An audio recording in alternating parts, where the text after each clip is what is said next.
ప్రస్తుతం మనం చేవెళ్ళ రోడ్డు మీద జరిగిన బస్సు దుర్ఘటన మరి ఎవరి తప్పు ఉంది?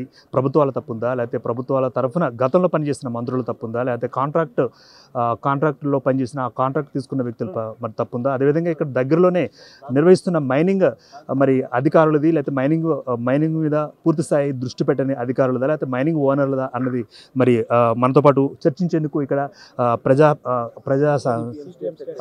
ప్రజాపక్షాలకు సంబంధించిన వామపక్ష నాయకులు మనతో పాటు ఉన్నారు. సార్, మీ పేరు చెప్పండి. జాన్ వెస్లీ గారు చెప్పండి. ఇప్పుడు ఈ ఘటన మీద మరి మీరు ఎలా తీసుకుంటున్నారు? ఈ ఘటన జరగడానికి పూర్తి ప్రభుత్వం బాధ్యత వహించాలని చెప్పి సిపిఎంగా చెప్తా ఉన్నాం. ఈ ఉదయాన్నే జరిగినటువంటి యాక్సిడెంట్లో 19 మంది అమాయక ప్రజల యొక్క ప్రాణాలు పోయినాయి. వీటన్నిటికీ కారణం ఏంటంటే ఇక్కడ రహస్యంగా ఈ కంకర పౌడర్ని అంతా కూడా తరలిస్తున్నారు అనేటటువంటి విషయాలు ఉన్నాయి. అందుకే వేగంగా తరలిస్తున్న క్రమంలో బస్సుకు గుద్ది యాక్సిడెంట్ జరిగింది. అట్లాగే ఈ రోడ్డు మీద ఎక్కువ వాహనాలు వెళ్తుంటాయి కాబట్టి వీటి రోడ్డు 4 లైన్ చేయాలనేటటువంటిది 3 సంవత్సరాల కిందటే నిర్ణయం అయితే ఆ మెగా కృష్ణారెడ్డికి ఆయన తీసుకున్నాడు. కానీ ఇప్పటివరకు అది పనులు ప్రారంభించడం లేదు. మంత్రులు, ఎమ్మెల్యేల యొక్క సమస్యలు, వాటాలు, తదితర గొడవల వల్ల ఆ పని జరగడం లేదని చెప్పి తెలుస్తుంది. అది కూడా ముఖ్యమైన కారణం.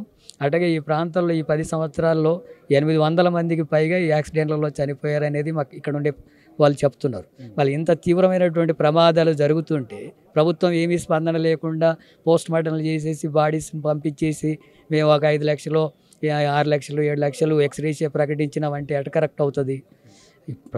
వాళ్ళ ప్రమాదానికి గురైనటువంటి వాళ్ళంతా పేదవాళ్ళు, అనాథలైనటువంటి పిల్లలు ఉన్నారు.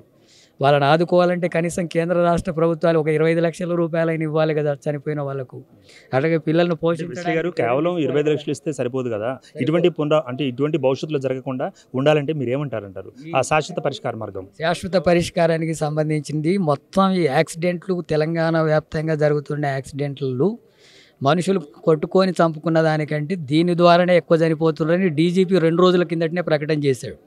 దీన్ని అరికట్టడానికి చర్యలు తీసుకుంటామని చెప్పాడు. 2వ రోజే ఇటువంటి ఘటన జరిగింది. అంటే ప్రభుత్వం మనుషుల ప్రాణాల మీద ఎంత అజాగ్రత్తగా ఉందనేది దీన్ని తెలుస్తుంది. అందుకని ఈ విషయంలో మొత్తం యాక్సిడెంట్లు నివారించడానికి తగిన చర్యలు ప్రభుత్వం తీసుకోవాలి ఒక భాగం. దీనికి సంబంధించి ఈ రోడ్డును వేయకుండా కాలయాపన చేస్తున్నటువంటి మెగా కృష్ణారెడ్డి యొక్క కాంట్రాక్ట్ను రద్దు చేయాలి. అట్లాగే ఇక్కడ ఉండే స్థానిక నాయకులంతా కమిషన్ల కోసం కొట్లాడి ఆ రోడ్డు వేయకుండా అడ్డుపడుతూ కేసులు పెడుతున్నటువంటి పరిస్థితి ఉంది అంటున్నారు. వాటిని అంతా కూడా అవాయిడ్ చేసి ప్రభుత్వమే ఇతరులకు ఇచ్చేసి పని జరిగేటట్టుగా చూడాలా. ఈ రోడ్డు వేయకపోతే ఇంకా యాక్సిడెంట్లు పెరిగే అవకాశం ఉంది. ఓవరాల్గా చూసినప్పుడు ఈ ఘటనకు సంబంధించినటువంటి దాంట్లో పూర్తిగా ప్రభుత్వం బాధ్యత వహించాలి. ఇక్కడ స్థానిక ప్రజాప్రతినిధులు బాధ్యత వహించాలా. రోడ్డు వేయకపోవడం ఒక కారణం, అక్రమంగా రహస్యంగా వాటిని కంకరణ తరలిస్తున్నారనేటటువంటి విషయం ఉంది. దాని వెనకాల ఎవరు ఉన్నారు? కొంత పర్మిషన్ ఉంటే దీని వెనక ఎవరున్నారు అనుకుంటారు? మీరు ఒక నాయకుడికి చెప్పండి. స్థానిక నాయకులే ఉన్నారు అనేటటువంటిది తెలుస్తోంది. వీటికి సంబంధించినటువంటి స్థానిక నాయకులే అక్రమంగా వీటినంతా కూడా తరలిస్తున్నటువంటి క్రమంలో వేగంగా వెళుతూ యాక్సిడెంట్ చేసిందని చెప్తున్నారు. అందుకని వాటి మీద కూడా విచారణ జరపాలి. దాని వెనకాల ఉన్న పెద్దలు ఉన్నారు, అధికారంలో ఉన్న వాళ్ళు ఉన్నారు, ప్రతిపక్షంలో ఉన్న వాళ్ళు ఉన్నారు. వాళ్ళ మీద విచారణ జరిపి వాటి మీద కూడా చర్య తీసుకోవాల్సినటువంటి అవసరం ఉంది. అట్లాగే ఈ యాక్సిడెంట్లు అనేటటువంటిది నివారించడానికి రాష్ట్ర ప్రభుత్వమే ప్రత్యేకంగా సమావేశాలు జరిపి వీటిని అరికట్టేందుకు చర్యలు తీసుకోవాలి. ఇప్పుడు ఏఐ ద్వారా యాక్సిడెంట్లు నివారించేటటువంటి టెక్నాలజీ వచ్చిందని అంటున్నారు. మరి మన రాష్ట్రం అన్నిట్లో ముందుందని చెప్పి అంటున్నాం. కానీ మరి ఇక్కడ మాత్రం పేదవాళ్ళ ప్రాణాలు, కూలీలకు పోయేటటువంటి ప్రాణాలు గాల్లో కలిసిపోతున్నాయి.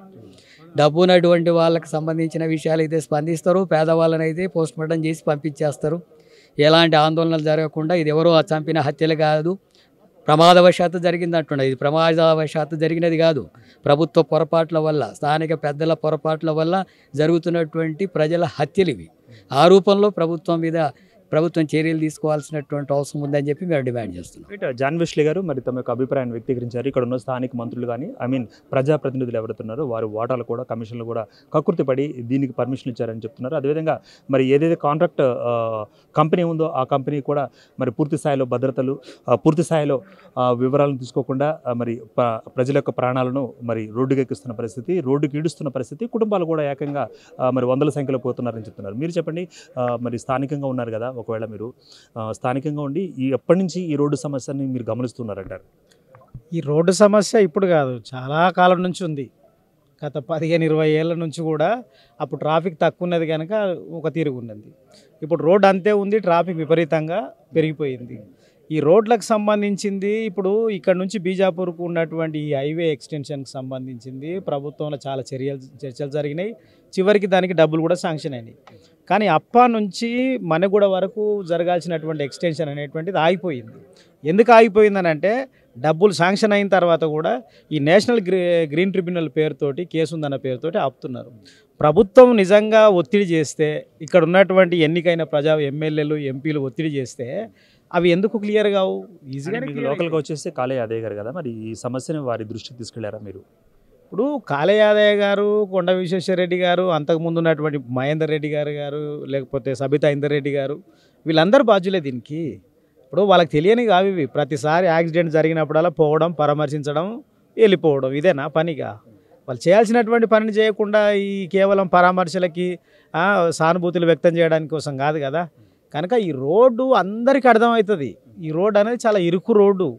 ఇరుకు రోడ్డుకు వేగవంతమైనటువంటి జీవితాలు అయిపోయినాయి. ఈ హెవీ వెహికల్స్, తాండూరు నుంచి వచ్చేటువంటి నాపరాల వెహికల్ కావచ్చు, సిమెంట్ వెహికల్స్ కావచ్చు, ఇప్పుడు జరుగుతున్నటువంటి మైనింగ్ వెహికల్స్, ఇట్లాంటివన్నీ జరుగుతున్నప్పుడు ప్రభుత్వానికి కనీసమైన చిత్తశుద్ధి లేదు కదా. పక్కన ఉన్నటువంటి ఇప్పుడు గవర్నమెంట్ రిమోట్ సెన్సింగ్ కోసం అని దాని దామగుండం మొత్తం గ్రీన్, అక్కడికన్నా ఎక్కువ చెట్లు ఉన్నాయి. అక్కడికన్నా ఇక్కడ ఎక్కువ చెట్లు ఉన్నాయా? మరి ఆ కేసును క్లియర్ చేయాల్సిన బాధ్యత కొండ విశ్వేశ్వరరెడ్డి గారు, సెంట్రల్ గవర్నమెంట్ వాళ్ళ పార్టీ అధికారంలో ఉన్నది కదా, అది ఎందుకు క్లియర్ చేయించారు? కనుక ప్రభుత్వం పెద్దల యొక్క ప్రభుత్వం యొక్క నిర్లక్ష్యం వల్ల జరుగుతున్నటువంటి హత్యలు ఇవి. అంటే ఎంతకాలం పాటు వారు నిర్లక్ష్యాన్ని మీరు సహిస్తారు? అదేవిధంగా మరి బాధ్యత వహిస్తారు? ఆమె బాధ్యత వహించాల్సింది ఆ ప్రజాప్రతినిధులే కదా. వారు ఏసీలలో లేకపోతే ఏసీ కార్లలో ఏసీలలో ఉంటే మరి బండబారిన జీవితాలు రోడ్డుకి ఎక్కాల్సిందేనా, రోడ్డును పడాల్సిందేనంటారా? ఏమంటారు మీరు? ఇప్పుడు అదే కదా, ఇప్పుడు వాళ్ళు చాలా సెక్యూరిటీ కార్లలో తిరుగుతారు, కోట్ల రూపాయల కార్లలో వాళ్ళు తిరుగుతారు కనుక వాళ్ళకి యాక్సిడెంట్ అయినా ఏం కాదు. వాళ్ళు కూడా మామూలు వెహికల్స్లో ఆర్టీసీ బస్సులో ఎప్పుడైనా తిరుగుతారంటే వాళ్ళకు కూడా ఏమైనా జరిగితే అప్పుడు అర్థమవుతుంది, వాళ్ళ కుటుంబాలు నష్టపోతే అర్థమవుతుంది. ఇప్పుడు ప్రజలు జరిగినప్పుడల్లా రోడ్ల మీదకి వస్తూనే ఉన్నారు, అడుగుతూనే ఉన్నారు. మరి వాళ్ళకి కనీసం చలనం ఉండాలి కదా. ప్రజాప్రతినిధులకి కనీసం చలనం లేకపోతే ఎట్లా? ఎవరో పెద్ద వాళ్ళకి ఏమైనా అయితే మాత్రం చాలా పరిగెత్తుకొని పోతారు, ఇట్లాంటి పేదలకు మాత్రం ఇట్లా జరుగుతున్నాయి. కనుక ఇది ప్రభుత్వం యొక్క ప్రజాప్రతినిధుల యొక్క నిర్లక్ష్యం వల్ల జరుగుతున్న హత్యలు. ఇటువంటి పునరావృతం కాకుండా ఉండాలంటే ఏం చేయాలంటారు మీ సూచన? కాకుండా ఉండాలంటే ఇమీడియట్గా ఈ రోడ్ను 4 లేన్ చేయాలి. ఫస్ట్ ఆఫ్ ఆల్ రోడ్లు మొత్తం చేసేయాలి. అట్లాగే ఏవైతే ఇల్లీగల్గా తిరుగుతున్నటువంటి పెద్ద వెహికల్స్ ఏవైతే ఉన్నాయో వాటిని నియంత్రించేటువంటి పని ఇక్కడ ఉన్నటువంటి ట్రాఫిక్ విభాగం కావచ్చు, పోలీస్ విభాగం కావచ్చు, అట్లాగే ఇండస్ట్రీకి సంబంధించిన విభాగాలు, ఇవన్నీ కోఆర్డినేషన్ తోటి ఆ వెహికల్స్ని యొక్క వాటిని, ఇప్పుడు ఓఆర్ఆర్ మీద 80 కిలోమీటర్లు దాటిపోతే నువ్వు స్పీడ్ గన్ తోటి కొట్టి నీకు ఇంటికి చాలాని పంపిస్తున్నారు కదా. మరి వీటి మీద నియంత్రణే ఉంది, వీటిని నియంత్రించాలి కదా. కనుక ఇమీడియట్గా అప్పటి నుంచి మనగూడ వరకు రోడ్ని ఎక్స్టెన్షన్ చేయాలి, వాటిని నియంత్రించేటువంటి పనిని చేయాలి. కనుక తద్వారా మాత్రమే ఈ రోడ్డుకి కొంత రిలీఫ్ దొరికేటువంటి అవకాశం ఉంటుంది. రైట్. ఇప్పుడు ఇదే ఘటనలో మరి కంకర్తో వెళుతున్న లారీ ప్రధాన కారణం కాబట్టి మరి దగ్గరలో కూడా మైనింగ్స్ కొంతమంది నిర్వహిస్తున్నారంటూ కూడా స్థానికులు చెప్తున్నారు. మీరు చెప్పండి, మరి మైనింగ్స్ ఎక్కడ కొనసాగుతున్నాయి? ఆ మైనింగ్స్ నుంచి రోజుకి ఎన్ని లారీల పాటు బయటకు వస్తున్నాయి? ఇక్కడ చేవెళ్ళ మండలం అంతారం దగ్గర మైనింగ్ జరుగుతూ ఉంది. అక్కడ దాదాపు రోజుకు 100 నుంచి 200 వెహికల్స్ ఈరోజు తిరుగుతున్నటువంటి పరిస్థితి ఉంది. అవే కాకుండా ఇప్పుడు ప్రధానంగా ఈ రోడ్డు ప్రమాదానికి సంబంధించి ఈ ప్రాంత మాజీ మంత్రులదే ప్రధాన బాధ్యత వహించాలి. ఎందుకంటే 2018లో ఎన్జిటి గ్రీన్ ట్రిబ్యునల్లో కేసు అనేది పడ్డది. కానీ అంతకన్నా ముందు రాజశేఖర రెడ్డి ప్రభుత్వంలో 10 సంవత్సరాల పాటు ఈ ప్రాంతానికి మంత్రిగా ఉన్నటువంటి సబితా ఇందర్ రెడ్డి గారు పూర్తి బాధ్యత వహించాలి దీనికి. ఆ తర్వాత 5 సంవత్సరాలు మంత్రిగా ఉన్నటువంటి మహేందర్ రెడ్డి గారు కూడా దీనికి బాధ్యత వహించాలి. మరి ఎందుకు మెగా కృష్ణారెడ్డి మరి ఆయన కాంట్రాక్టుకు సంబంధించి వీళ్ళకి పర్సంటేజీలు ఇవ్వమని చెప్పి ఆయన అన్నారా? మరి ఎందుకు వీళ్ళు చిత్తశుద్ధి దీంట్లో ప్రదర్శిస్తలేరు రోడ్డు ప్రారంభం కావడానికి? కాబట్టి మేము సిపిఎం పార్టీకి ఒకటి డిమాండ్ చేస్తూ ఉన్నాం, వెంటనే ఇవన్నీ కూడా ప్రభుత్వ హత్యలే కాబట్టి వెంటనే రోడ్డు పనులు ప్రారంభించాలి. లేని పక్షంలో పెద్ద ఉద్యమం అనేది కూడా చేపడతామని చెప్పి ఈ సందర్భంగా తెలియజేస్తున్నాం. మరి మొత్తంగా చూసినట్టయితే స్థానికులు వారి యొక్క అభిప్రాయాలు చెప్తున్నారు, మరి వామపక్ష నాయకులు కూడా చెప్తున్నారు. ఇప్పుడు మొత్తంగా బ్రతుకులు ఛిద్రమవుతున్నాయి, బ్రతుకులు చెదిరిపోతున్నాయి, మరి బండబారిపోతున్నాయి, మరి వారందరూ కూడా మళ్ళీ రోడ్డున పడుతున్న పరిస్థితి. ఈ పరిస్థితి అందరికీ ఈ దుస్థితికి ఎవరు కారణం అంటే మరి ప్రజాప్రతినిధులే కారణం అని చెప్తున్నారు. ప్రజాప్రతినిధులు మరి అక్కడ కాసులకు కక్కుర్తిపడి ఇవన్నీ చేస్తున్నారా? ఒకవేళ మరి 4 లైన్స్ కావాలంటూ కూడా గతంలో ఎప్పటి నుంచో కూడా ఇక్కడికి మరి కొన్ని నిరసనలు అవి చేస్తున్న అక్రమం కూడా మనం చూస్తున్నాం. వామపక్ష నాయకులు ఆ మాట చెప్పిన పరిస్థితి. సో 4 లైన్ల లైన్ ఇక్కడ అంటే 4 లైన్ల రూట్ ఇక్కడ పడితే మరి ఇటువంటి కూడా జరిగే అవకాశం ఉండదు. అయితే ఆ 4 లైన్ రూట్కి మరి GNT అంటే నేషనల్ గ్రీన్ ట్రిబ్యునల్ అంటూ కూడా మరి ట్రిబ్యునల్ కూడా వచ్చిన పరిస్థితి. ఆ ట్రిబ్యునల్ కూడా ఇంకా మరి కోర్టు స్టేలో ఉంది కాబట్టి మరి అది ఎప్పుడు పూర్తవుతుంది, అదేవిధంగా ఇక్కడ జీవితాలు ఏ విధంగా ఛిద్రం అవుతాయి, ఏ విధంగా మరి ముందుకెళ్లే పరిస్థితి ఉంటాయో కూడా మనం చెప్పలేని పరిస్థితి ఉంది. It's rock-filled truck ramped into the RTC bus, which has led to 19 deaths and 26 got injured, and all the 26 are right now stable, and 19 deaths have taken place, most unfortunate, and immediately CM to immediately take the measures in the accident site, and as well as to see that the injured get into the hospital, to console the families, to see that what best can be done for the medical things for the injured.